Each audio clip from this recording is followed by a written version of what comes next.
A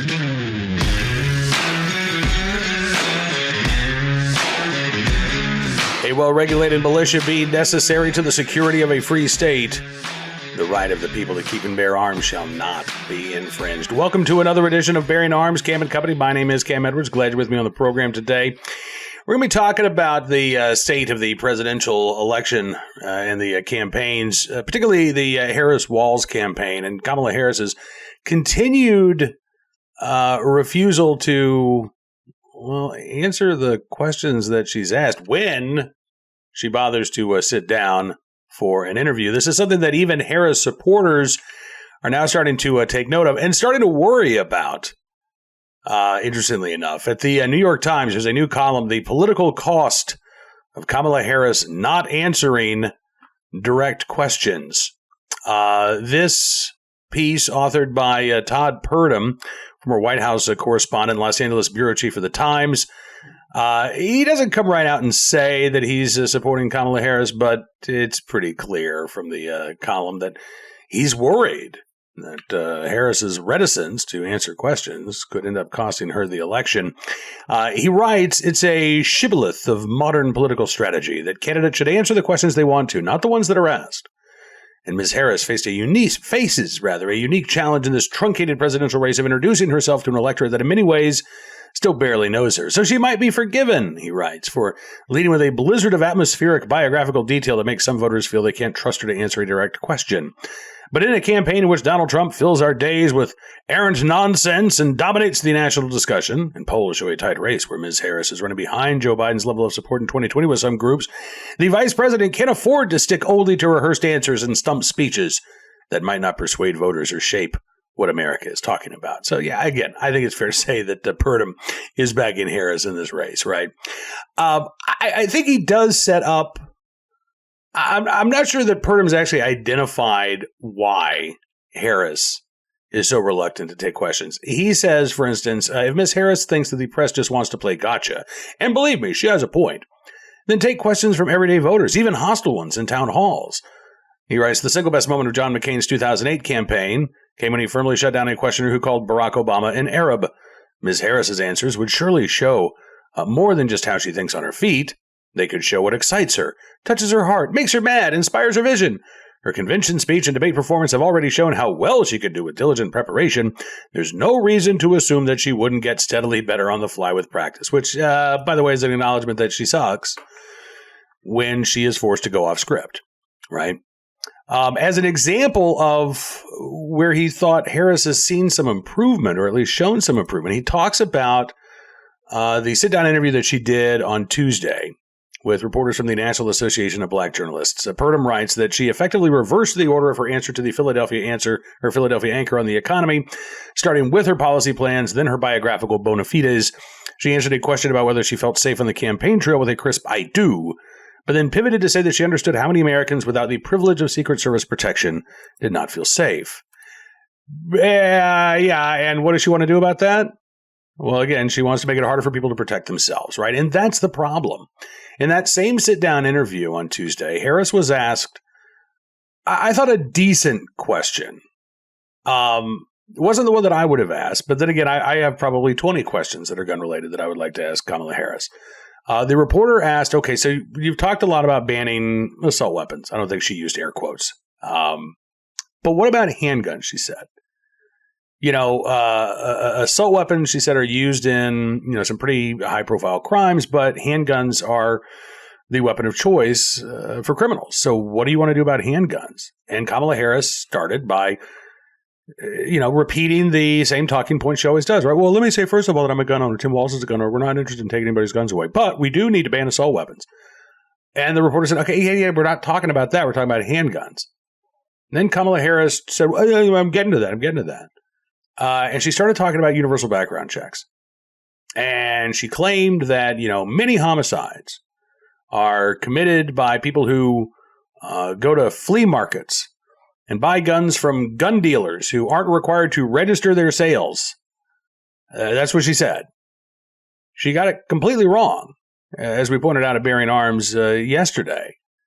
Federally licensed firearms retailers, the same rules apply to them whether they're selling a firearm from their brick and mortar store whether they are operating from their home, whether they're operating online, or they're operating at a gun show.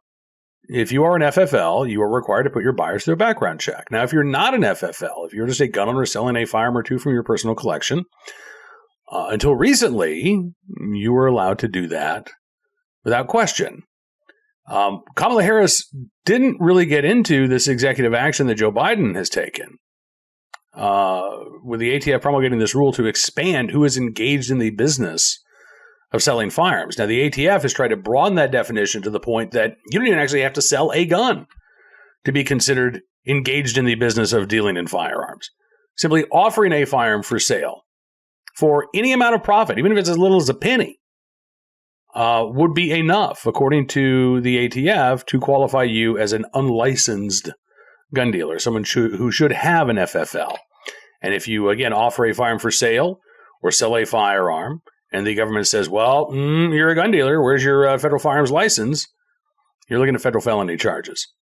Now, that rule has been put on hold in several states, and for all Gun Owners of America members, thanks to a federal judge in Texas, and the case is being litigated. I think it's going to be another case where the ATF is deemed to have overreached its legitimate authority and essentially creating new law instead of promulgating a rule. But that remains to be seen. But Harris didn't talk about that at all. She, again, offered the sort of word salad, incorrectly stating what the process is and what the law currently is for background checks. And I think that's one of the reasons why Harris doesn't want to answer these questions.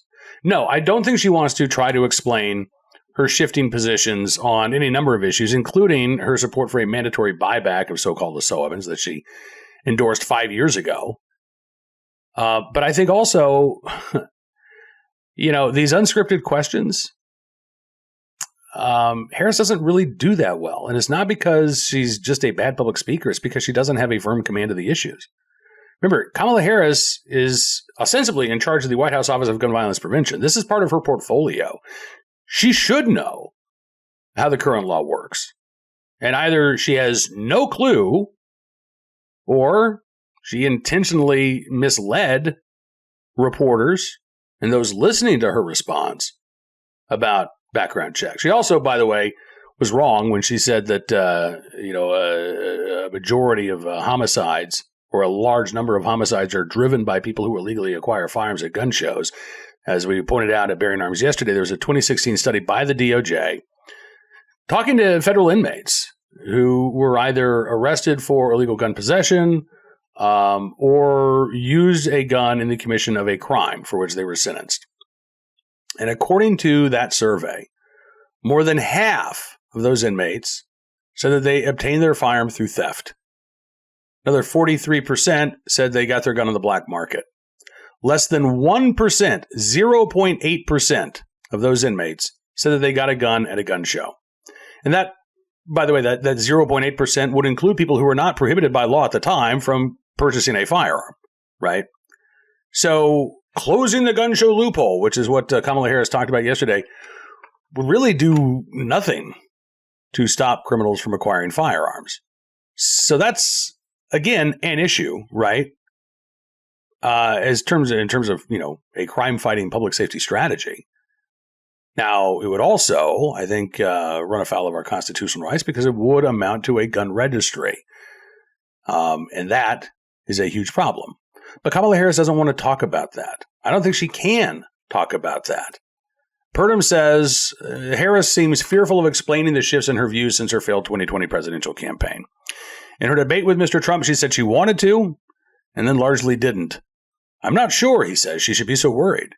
She's had nearly 4 years in office, in which her theoretical thinking on topics from fracking to gun control to Medicare for all has evolved in practice. One person's flip-flop is another's proof of a stateswoman's maturation. Why not own it? Well, what if she didn't really flip? I mean, that's a problem, right? Because one of the things that she said, again, her campaign says, well, no, she no longer supports mandatory buybacks of assault weapons. Okay. But in her interview with the National Association of Black Journalists on Tuesday, and that same question about, what should we do about handgun violence, Harris said, Tim Walz and I, we're not taking anybody's guns away, but I fully support an assault weapons ban because these guns, she said, that are designed to kill many people in a short amount of time do not belong on the streets of a civil society. So if you don't want to confiscate those firearms, but you don't think that those guns belong in a civil society, then what exactly are you saying? Because we've got 20 million plus semi-automatic long guns in this country that are lawfully owned, and you say you don't think that we should be able to own them. But you also, well, your campaign says that you're no longer interested in a mandatory buyback, quote unquote, of these same firearms. So what exactly are you saying, Kamala? Right? Those are two contradictory positions here. And I don't think Kamala Harris wants to have to answer that question because I don't think she has a good answer. 5 years ago, Kamala Harris said she thought it was a good idea to have mandatory buybacks. Now, her campaign says, apparently, it's no longer a good idea. Why? Now, I know why, but I want to know why Kamala Harris supposedly believes it's no longer a good idea to have a mandatory buyback of semi-automatic firearms when she also says that those firearms don't belong in a civil society. Because it sounds to me like she wants to do something with the tens of millions of lawfully possessed semi-automatic rifles, shotguns, and pistols that she would deem, quote-unquote, assault weapons. And again, I don't think she has a good answer, which is why I don't think it matters if the questions are coming from the National Association of Black Journalists or voters at a town hall. In fact, those questions coming from voters, maybe even worse for Kamala Harris, because Harris can always, again, play the victim card, right? She goes, the press is out to get me. I don't buy it. But if you're talking to voters and they ask a legitimate and tough question about your supposedly evolving policy, what are you going to do? You're going to complain about, these voters were too hard on me. I mean, that's not going to go well. Now, I think Harris has boxed herself in here. I don't think she wants the American people to know where she really stands on these issues. I think she is trying to reinvent herself as some sort of moderate. Again, she's claiming that her values remain the same. And I guess I take her at her word. When it comes to the right to keep and bear arms, her values have always been that the right to keep and bear arms doesn't really matter. Right? 2007, 2007, we talked about this yesterday, again at Bearing Arms. When she was the district attorney in San Francisco, she said, listen, just because you're a legal gun owner and you got your guns in your locked house doesn't mean we can't walk in and make sure that they're stored properly. I mean, that's not just contempt for the Second Amendment, that's contempt for the Fourth Amendment too. The following year, she signed on to an amicus brief arguing that there was no individual right to keep and bear arms protected by the Second Amendment. And instead, the Second Amendment only protected the right to carry arms in a militia. And she defended Washington, D.C.'s handgun ban. So Kamala Harris's values when it comes to the right to keep and bear arms are that you don't have the right to possess one in your home. She, in 2022, called the Bruin decision contrary to common sense. It said it defies common sense and the Constitution. So she apparently doesn't believe that you have the right to bear arms either. Those are her values when it comes to the Second Amendment. Those are Kamala Harris's own words. And every time she sits down for an interview, she runs the risk, however minor it might be, that the press would ask her a legitimately tough question about those values that she holds when it comes to this fundamental civil right. So, under normal circumstances, Purdum's advice to a presidential candidate of, hey, answer the freaking questions already, might make some sense. But for Kamala Harris, it doesn't. Her best strategy really is to run out the clock, to say as little as possible, to do as few of these interviews as possible, to cross her fingers and hope to God that nobody asks her a tough question about her support for bans on semi-automatic firearms, her support for ignoring the Fourth Amendment right to be secure in your person and property, and to just stroll right into the homes of gun owners just to make sure that they're storing their guns appropriately, right? Every time she sits down with a reporter, or she dares to do a town hall, she runs the risk of being asked about things that she doesn't want to talk about. because she doesn't want to be honest with the American people. That's my opinion anyway. Because I think she believes if she's honest with the American people about where she stands, about what those values really represent, it's going to hurt her chances of becoming president. So again, Purdum's advice, under normal circumstances, sure. But for the Harris campaign, no, I think she's going to continue to dodge, duck, and weave her way around answering these legitimate questions right up until Election Day. And it's going to be up to us to point out the things that she doesn't want to talk about. All right, before we get to today's Armed Citizen story, our good deed of the day, and our recidivist report, let's talk about this for a second. Economists are warning us about massive tax hikes that could hit your your IRA and your 401k hard. With inflation rising and global uncertainty, it is no wonder that central banks and many Americans are turning to gold. If you haven't thought about gold yet, now's the time. Trust Priority Gold to help you diversify your savings with gold and silver. Text GOLDEN to 800-405-GOLD for a free gold info guide and see if you qualify for free shipping and storage. Experts agree that physical gold is one of the best ways to fortify your savings. Act now to get your portfolio working for you while the market is golden. Text GOLDEN to 800-405-GOLD to learn more. That is GOLDEN. And just text GOLDEN to 800-405-GOLD. All right. Today's recidivist report, not a true recidivist report. We are talking about first-time offenders here. It's another case out of California. We talked about yesterday this sentence, attempted murder, 5 years in prison. With time off for good behavior, probably 2.5 years for attempted murder. And meanwhile, there was I think it was an aggravated assault with a firearm, probation in California. Well, we got another one of these things. Here's the headline. Cal Poly student who shot guns on campus sentenced to jail. Let this serve as a lesson.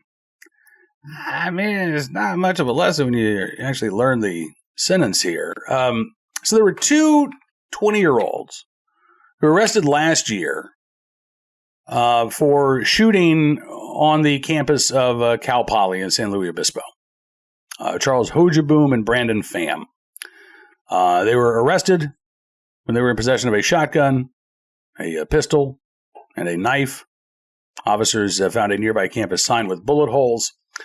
According to the San Luis Obispo Tribune, text and video show that the two students shot guns on campus at least 4 times, including into the ceiling of Hojaboom's dorm room. Now, to me, that's the most egregious offense here. If they were shooting in a place where there's a safe backstop, something of that nature, not really an issue. Shooting in the ceiling of a dorm room, then you've really got to worry about the potential of harming somebody else, right? Hojaboom and Pham posted bail the day after they were arrested on November 12th of last year. Hojaboom was taken back into custody in December of last year after a court hearing in which the judge found Hojaboom to be a danger to the public and increased his bail to no bail. They were both charged with 4 counts of possession of a loaded firearm on a college campus, possession of a knife on a college campus, discharging a firearm with gross negligence with a sentencing enhancement for a serious felony, and shooting at an inhabited dwelling. Hojaboom also charged with misdemeanor possession of tools with intent to commit vandalism, and Pham was charged with misdemeanor possession of a stun gun on a college campus. The two pleaded not guilty in January, but Pham changed his plea to no contest to 3 felony counts of possession of a loaded firearm on a college campus, as well as felony shooting at an inhabited dwelling on August 14th. His other charges were dismissed. So Pham was sentenced on Wednesday. Hojaboom, by the way, has been basically there's a question about his competency. A judge ordered a competency hearing, and there's a result of that hearing is coming up later this month. But Pham was sentenced this week, and he got 210 days in jail, along with 2 years of probation and 60 hours of community service. His defense attorney had asked for probation in lieu of state prison time and asked for the minimum jail time of 180 days, saying that Pham was clearly remorseful and taking accountability for his actions, said that there was no intent to harm anyone, no one was actually harmed. San Luis Obispo County Deputy District Attorney Blinn Blumenthal said that, well, yeah, Pham should serve probation instead of state prison, but he wanted 270 days in jail, which was the term recommended by the probation officer. He said he understood that while Pham was remorseful, his actions were extremely reckless and had the potential to kill someone. Now, again, California has all types of gun control laws on the books, right? 10-day waiting periods. You can only own certain handguns that are approved by the state of California. You've got your background checks for ammunition and firearms. You've got very restrictive policies regarding concealed carry, even though these states may issue laws, may have gone away. And again, you've got your so-called assault ban. We could be here for an hour just talking about all the gun control statutes that California has on the books. And yet here's somebody who did something that's supposedly pretty serious, right? They brought a gun illegally onto a college campus. They discharged that firearm illegally on a college campus on multiple occasions, including once into the ceiling of their dorm room. And even the prosecutor says, prison is not appropriate. Just a short stay in the county jail, a couple of years of probation, and that's fine. The Tribune says, with good behavior, Pham is expected to serve 105 days in custody. And if he chooses to apply for alternative sentencing, he may be eligible for house arrest in lieu of jail. I don't know about you. That seems a little odd to me. Again, California has so many laws in place that are designed to inhibit the simple possession of firearms by individuals who are not prohibited from owning them, right? Just trying to exercise their Second Amendment rights. And yet here's somebody who pretty clearly was reckless, at the very least, with their firearm, pleaded guilty or no contest to multiple felonies, and the state, not just the judge, but the prosecutor in this case, says, not really that big a deal.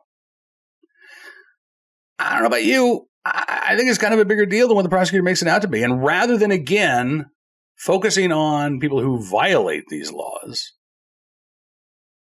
the state of California wants to put more restrictions, they want to create more crimes out of our Second Amendment right to keep and bear arms. And then go after those otherwise lawful gun owners, right? While excusing away the actions of people like Mr. Pham.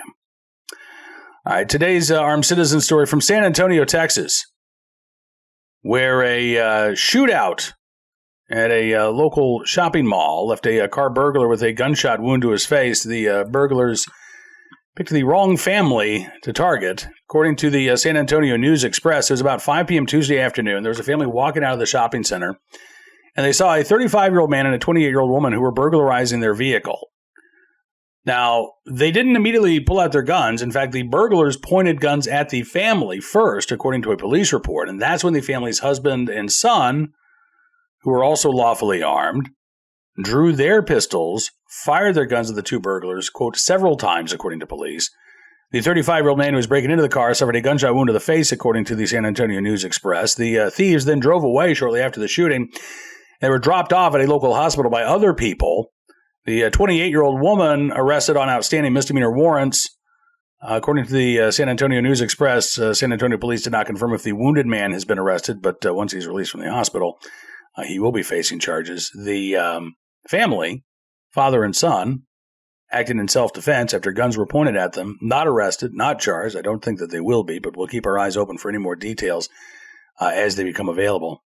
And finally today, in the right place, at the right time, willing and able to do the right thing, a Oklahoma City resident who's able to save the lives of several of his neighbors after an apartment fire. Scary stuff. According to KFOR in Oklahoma City, it was Wednesday morning, just before 3 a.m. Ethan Holloway, he said he saved his neighbors. He actually was just visiting the apartment complex, visiting friends there, or I guess a family. And he said, I was drinking a few, and I saw a fire. So he said he ran over to the apartment complex, got to work getting people out, had to kick in a few doors. He said, if you feel violated, I'm sorry, but get out. There's a fire, I'm sorry. Who are you? I'm nobody, but there's a fire. Get out of the apartment, he said. Holloway not only was able to save several residents, he was able to save several pets as well. He said, I think one lady left 3 cats in there. I got the cats out. He said, hey, man, that cat was mean. That was a mean cat, but I got baby out of the apartment. According to KFOR, firefighters faced several challenges in taking on the fire. There were several gates, tight spaces they had to get to. Battalion Chief Jeff Chappell with the Oklahoma City Fire Department says flames were coming out. They were actually higher than the building. So we got a quick knockdown on that and got water on it in a hurry. The fire spread through the department's HVAC system. Chappell said there's a big hollow area you can imagine that runs from the first floor to the second floor. And when that happened, the fire spread to all of the units upstairs and downstairs. So there are a number of people who are displaced. I mean, they've lost their belongings.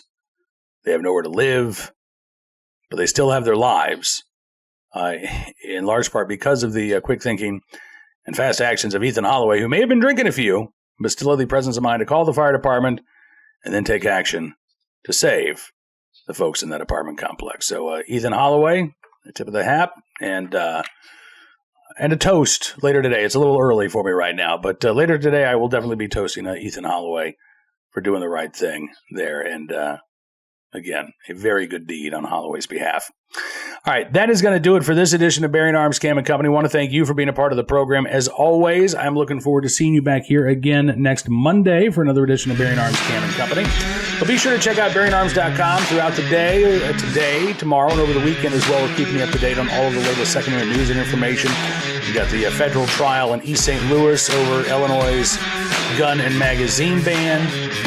We are talking about the anti-gun candidates for New York City's mayor, trying to replace Eric Adams, maybe going from bad to worse as far as that goes.